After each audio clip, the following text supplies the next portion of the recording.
Charlie here. We're talking Snap T versus Circle C. When to use them, why you should learn them both, and when to deploy them, like in your bag of tricks. The bullet points, Snap T. Basically, it's an upstream wind, heavy upstream winds, lighter sink tips, lighter flies. That's when you're going to want to use that. Circle C is going to be lighter winds, no winds, heavier sink tips, heavier flies. That helps move your line a lot easier and land your anchor where you want it to be. Now, as you become more proficient in two-handed rods and spey casting, and you know how to move line, you're going to be able to do a whole lot more, right? A Circle C is typically taught to beginners because it, for one, is safer for your rod when you're new. So you don't end up smacking your rod with your fly, watching the tip break off and slide down the line into the water and hoping you have a good warranty.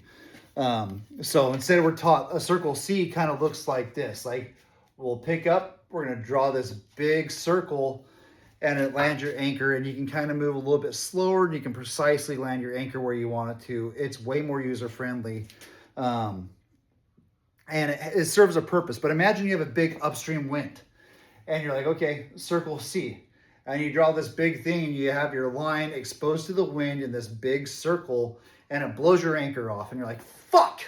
Well, what do? Snap T. You want to cut that line through the wind the best you can to get your anchor placed.